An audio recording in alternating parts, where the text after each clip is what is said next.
Dog Works Radio is sponsored by Alaska Dog Works. Check out their website at alaskadogworks.com.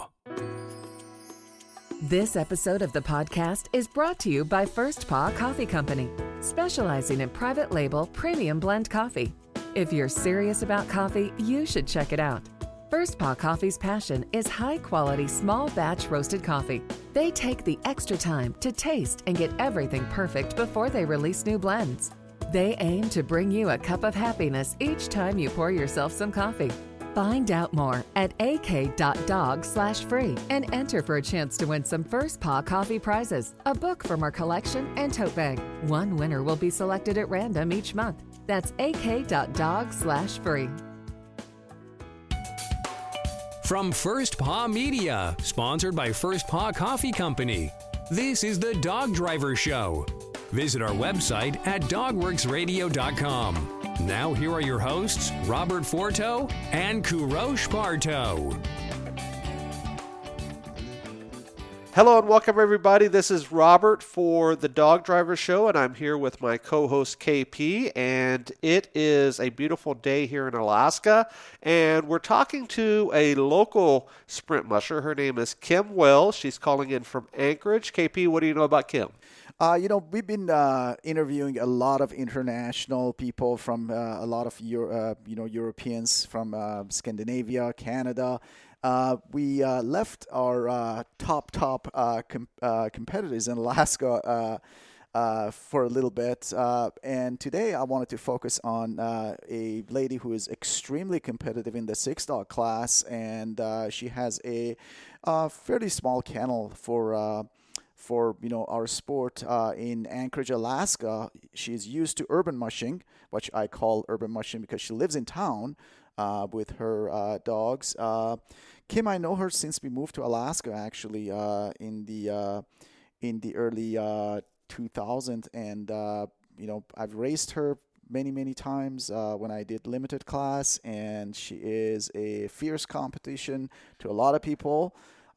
Kim, how are you doing? I'm doing good. Tell us a little bit about your background. I know you started in 1994. Tell us a little bit what you're all about. Well, I just love dogs like crazy, maybe more than I should, but that's okay. I started out ski joring in 94. I didn't know how to ski very good, pretty much not at all, and I had 2 dogs that were more pets. And I saw this video of some people ski joring, and it was so cool. I got goosebumps. I got so excited just seeing that. The addiction set in right there.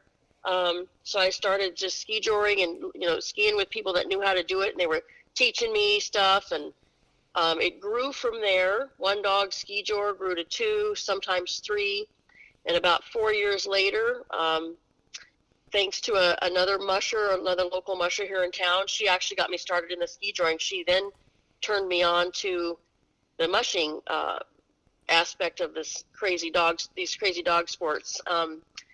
Got addicted to that one too, and this is a healthy addiction, I might add. But I got super excited about the 4-dog mushing and did 4-dog for many years.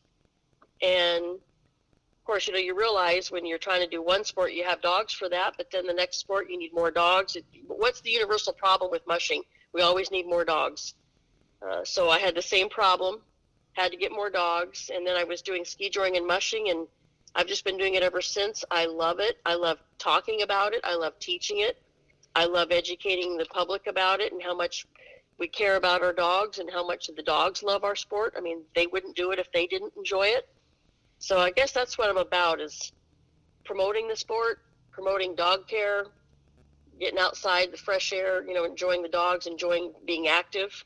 One word you mentioned, teaching it. I know that you're very active and you organize workshops to introduce new people to our sport. How important is that? It's probably top of the list. For a variety of reasons. As our world changes and as our population grows and land disappears, our sport requires space. I think it's extremely important.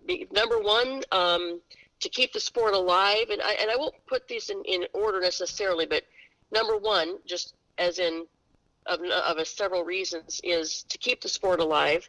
Two, to show the public and show people that these animals are cared for, and very well cared for. They get physical exercise, they get good food, they get veterinary care, and three, I think it connects the community. It brings people in. The public that is not involved in this, they really do seem to enjoy the sport. I mean, if you look at downtown at the For Rendezvous, the crowds that want to watch that, the people that support Iditarod, these sports are loved by the public, by our communities, and it's our state sport. So there's a number of reasons to teach this and to bring the communities together to see how the dogs love it, the people love it. I think it'll continue to improve the care of the animals, of the dogs, if the people understand what really is going on and what we do to keep these dogs healthy and have them so they can run well and keep them healthy physically and mentally. So I think it's extremely important, education. One thing I mentioned about Kim is she's our urban musher, right? She lives right downtown Anchorage with her kennel. And for people who are not familiar with this terminology, Kim, explain to us, what is urban mushing? Well, most mushers, I would say, especially if they have a number of dogs, do not have all of their sled dogs living inside their home. I mean, that would be a little too much. At times, it can be a little much even at my house. I currently have 10 dogs, and they do live inside my house. I'll be honest, my house has paid a price for that. There's some repairs that are needed, and carpeting needs to go, that kind of thing. So, over time. So it's not necessarily for everyone, but, I live right here in the city. I've got neighbors on all sides of me. So urban mushing and urban kennel owning, if you will, requires that I work at keeping my dogs quiet. I keep my yard clean, keep the dogs healthy. There's always somebody watching, which is good, but, I don't want to be the person that they have to call on, and say, report me because I'm not taking care of my animals. I want to be the person that sets the example that my dogs are healthy, physically and mentally. My yard is picked up and clean. My dogs are secure and safe, and they're quiet because, again, I have neighbors, and I can't, the neighbors wouldn't appreciate if my dogs were always disturbing them and barking. So urban mushing and urban kennel owning requires those things, whereas if I lived maybe out in the woods by myself somewhere, I could let all of those things go, which I don't think is a good thing. I think the dogs need to learn to be quiet, and they need to be kept in a healthy environment. So those things would be what urban mushing is all about, urban, living in the city with the kennel. And then, of course, we mush in this city, which, as you know, is pretty special. Not too many places can mush dog teams through the middle of their city. So I think we are pretty lucky and pretty special to have that. So there's the urban mushing for you, as in the actual sport, because we can do that through the middle of this city, and that's awesome. Kim, you're also ASDRA board member, Alaska Sled Dog Racing Association, and you mentioned we are fortunate and blessed to have our trails right in the middle of town. We have literally Wendy's and McDonald's and restaurants and banks right 100 yards from the track that we go by. And tell us a little bit, and tell our listeners who are not familiar with our tracks in Anchorage, Alaska. Well, so you want to know kind of how the trails wind through the restaurants and the buildings and structures?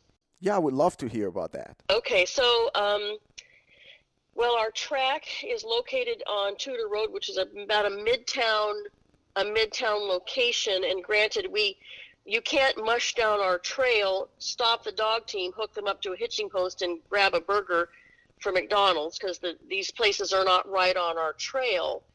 But our trails do go behind neighborhoods, and up and over, and certain situations, well, some roads do get closed off for a race, a special race here and there, but generally we can run the entire trail system, or a good part of the trail system, just on the trails alone, where we go underneath some of the roads in town through culverts, and we go around a botanical garden, a big green nursery at the eastern end of town up against the back of the mountains. And coming back through, again, you go by neighborhoods, you go around behind the state troopers. So a lot of these structures, if you're in the woods on our trail system, you don't always realize how close you really are to some of these neighborhoods and some of these businesses and buildings.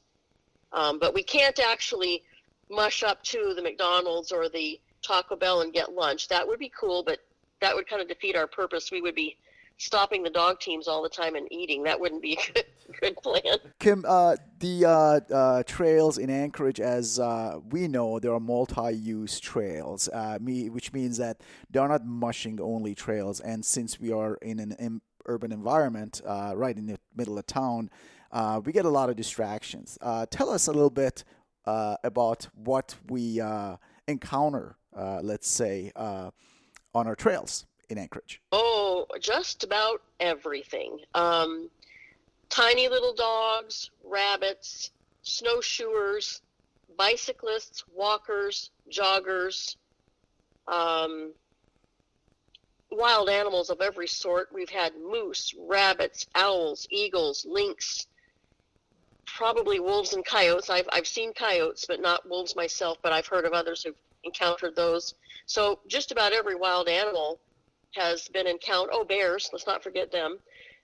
Just about every wild animal has been encountered on our trails. Now, with the bears, as you know, they generally are supposed to be hibernating in the winter when we would be on our trails. But every now and then, on a late winter or a extended spring, when the bears have either not gone to bed yet or have woken up already, we've had an occasional encounter with the bears with the dog team. But generally, it's the other animals. But you can pretty much name it, any kind of human form on the trail. I once encountered, I think it was the Stryker military troops were out doing a secret mission or something on the trail. That was pretty scary. I was mushing at night in Anchorage, and the dogs really picked up speed, so I knew something was ahead on the trail, because if you're really focusing on your dogs and paying attention to what they're doing, you can tell. If you read them right, you can tell kind of what may be ahead of you on the trail, that there's something. And they'd really picked up speed, and when I came around a blind corner, there must have been, I don't know, 8, 10, 12 totally dressed in black humans on the trail, which scared the you-know-what out of me. So they were out there doing some training missions, I guess, on our trails in the evening, so I wasn't expecting that. But you can pretty much name it. Somebody's run into it on our trails here. So it's a constant challenge to urban mush here. Definitely. The craziest thing I personally have ever seen there, it was a few years ago, and I saw a guy on a unicycle right in the middle of the trail and coming towards my team. That was kind of unique. A unicycle on snow. He had to have been pretty good. He was pretty good. Actually, I passed him. Yeah, it was pretty interesting. Let's talk about racing. Let's talk about racing and how you prepare your dog team for the racing season. Tell us a little bit about your regiment. How I prepare is, well, I guess I could back up to like right now, summertime. I really believe that the dogs just need to be dogs in the summer. They need to just mentally and physically wind down, because when we're racing, as you know, it's every weekend. It's 1 or 2 day races, and we train midweek. It's go, go, go. And so it's taken me a long time to kind of figure this out and figure it out what I think is best, but I really, really believe less is more. So in the summer, I like to let them just be dogs. They get to hang out. I take them on little hikes. They get to go in. I have a fenced area where I can let them run loose and just do what they want to do. And so in fall time, we start slowly training them, I really believe, and when you know this, you just have to start slow and easy because they're not in the condition they were at race time. So, we get on our four-wheelers and we go to the track and we just go slow and easy, keeping that speed down, keeping the duration short, the mileage short.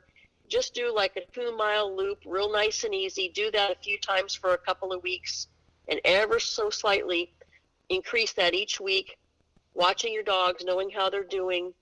And you've got to watch the heat too. That's another thing. The heat, you don't think about heat in Alaska, but we have it. And over 50 degrees, I don't think we should be really training the dogs. So I really think keeping them running in the cool temperatures is pretty important, that we don't heat sour them or give them a heat stroke or a problem with overheating. So that's another reason why in the summertime I don't really think we should do much with them. Just let them be dogs. But as you know, we start the fall training, and again, you just gradually bring it up. I also believe I've been very fortunate to have very minimal injuries throughout the racing season because I've done the training the way I think it should be done, which is slow, easy, slight increments, keeping the speed down. So when I'm fall training, for example, and I'm going down a hill with the dog team on the wheeler, I go slow because there's no reason to go down a hill fast and stress their shoulders. That's one thing that I think is very important. So I have minimal injuries. I've been very lucky all these years to have minimal injuries once we get on snow and it's all about speed. And I think that's part of it. So I try to be very careful not to overtrain, to keep the distances, the speed, and the duration, just keep everything down low and not overtrain. Kim, lately you've been competing in our very, very new Dryland races, also at the Chugiak track. Tell us about Dryland racing in Alaska and what you foresee the future of Dryland is going to be in our state. Well, I'll first have to say that's funny because it's usually the ground is often wet and muddy and it's raining. So when we call it Dryland, it's just kind of a humorous part of that because it would be nice if it were dry. I raced at Chugiak one season here, or Dryland race, and it was a 2-day race. The first day we all raced and we came in, everyone was the same color. They went out because it was dry. It had rained that night. The next day we all came in and we were literally caked in mud, like an inch thick mud all over all of us. So that was the difference between day 1 and day 2. And that was interesting. It was literally night and day. But I think that it's growing, the sport, because our winters seem to be coming later and later. And there's quite a lot of things. And I think that also brings in some people that don't mush, which I think is also good for our sport, because there's canicross, which is the person running, or jogging or running with 1 or 2 dog, probably generally 1. Then there's scooter and bike joring, 1 and 2 dog categories there, and cart. We don't call it cart joring, but it's just called cart. So there's generally there's 3 or 4 wheel carts that people will use. Sometimes they use them for training, and some of them are specific for racing, and you can do 3 or 4 dog on those. So those are several categories, and people can do those even if they aren't mushers. So I think that's cool because that does tend to bring in people to our sports that would otherwise not be there for the ski joring or mushing. But I do see that it's growing in the lower 48. It's a pretty big thing. And we used to get earlier winters, so we really wouldn't have to consider that. But since our winters seem to be coming later now, I guess with climate changing and such, that sport is growing here for us. What about sled racing? Tell me about the class you're racing in and distances, times that you want to accomplish on the track. How you run? Do you run it with a GPS? How do you prepare your runners? Tell us a little bit more about that. Well, I I generally don't use a GPS. I pretty much never have. I kind of just figure they're going to go as fast as they're going to go, whether I know how fast it is or not. I guess I pay more attention to the dogs, and I'm not super tech savvy, and I could just see me messing with the GPS and then messing up something while I'm in the middle of racing. So I don't add one more thing for me to focus on. But for me, I think I would use the GPS to be aware of when I should go slower on a race course, such as in Fairbanks, that first initial long gradual downhill that we all do. I think it's very important to go down that section in the beginning of the race at a controlled speed, a speed that you've decided on, that you think you should go on, slower than the dogs would be running the rest of the race course. For a variety of reasons. A, you want to preserve the dog's endurance so that they have some gas to come home. B, that's a downhill, although not a steep one, so I'm thinking about their shoulders. And C, mentally, I don't want them to go out so fast right there that it mentally disrupts their confidence or whatever, so that they don't perform as well throughout the rest of the race course. So I might use a GPS or some device to tell me that that I'm going as slow as I want to go, but yet not too slow. There's a very fine line going down, doing that kind of thing, slowing your team down, as in you don't want to lose too much time that you actually maybe don't do as well in the race as you'd like, but you want to go slow enough that you preserve the dogs mentally and physically to last the duration of the rest of the race course. That would be something that I would. I need to get better at using the GPS. But again, knowing how fast they're going at the top end isn't going to change how fast they are going. They're going to just do what they do. So when I wax my sled, I personally do wax it. Sometimes I'll take it and have it done professionally. But I do like to wax my runners, and you just go by the humidity and the snow temperature of where you're going to be racing at, and wax them as you would your cross-country skis that you would ski on without dogs or with dogs. So I would do those things the same. I would wax the runners and use the P-Tex that absorbs the wax. And I have a sled that I really like very much. I feel like I can steer it really well. I think it's important that you try out several different types of sleds, because there are a number of different styles out there, and decide which sled feels right to you. So before you would invest in something like that, I would suggest people try some different sleds if they have friends or people that might let them take a little run on their sled and see how they like the sled. So because they're an investment, they're pretty expensive generally, so you don't want to just go out and buy one without having some idea how you would like it. Kim, you are the 2020 Limited North American Championship champion. What are your objectives and goals for next year? Well, I would love to repeat that. That would be pretty awesome. You never know. Each year, there's always surprises and ups and downs, but I would like to repeat that if possible. It would be really awesome, but we'll strive to do as well as we can. I have to say I'm real proud of my dogs. I've done pretty well all the years that I've been in the sport, and all I can attribute it to is I think the connection I have with the dogs. I just think that maybe they just give to me what I give to them. So I think there's a real important piece here of connection with your team, and they will perform for you because of that. So I hope that I can continue that, and that my dogs don't get too old and we go slower. It'd be nice if they could always stay young, but you only get so many years of fast speeds out of your dogs, because they do get older, which is the one sad thing. But in the meantime, I hope to place well again next year. We'll strive for that, try to keep the dogs healthy, and try to get tips from some of my mushing friends to see what they're doing and what everybody's strategies are, so we can all keep up that competition, because it's pretty good, pretty stiff competition. So Kim, you and I have raced a few times over the last few years in the Dryland classes, and it's always fun to race with you. You have that enthusiasm out there that is really infectious, and I really enjoy hanging out with you, especially at the Chugiak track.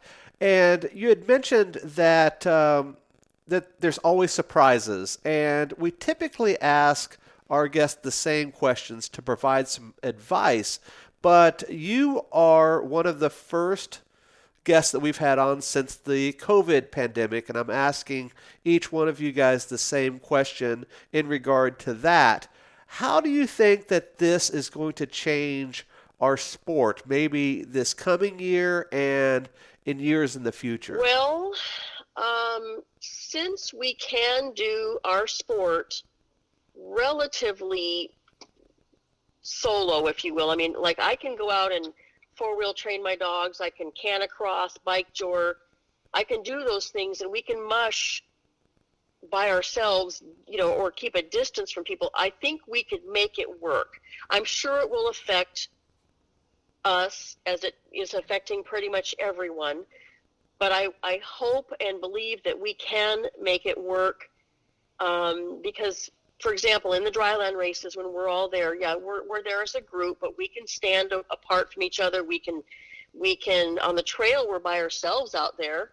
And, if I'm going to the line on the cart with 4 dogs and I need handlers, I think it can be done with 1 or 2 handlers with the dogs, and they can be away from each other and the distance from me. So I think with those specifics of that distance we're supposed to keep from each other, I think it can be done.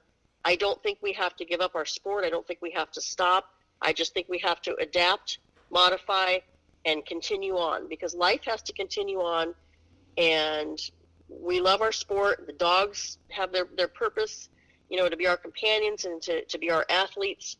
And I really think that we can continue our sport, Dryland or otherwise, with just some modifications. So I think it will affect us, but I think we can make it work regardless and stay healthy. Thank you for that advice, and I really appreciate you being on today. KP, anything else for Kim? No, Kim, I wanted to thank you.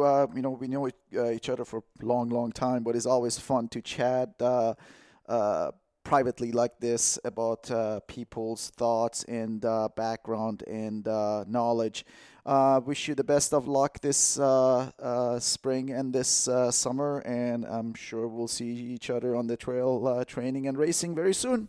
Yes, we will. Thanks for inviting me to talk with you guys today. I really appreciate it.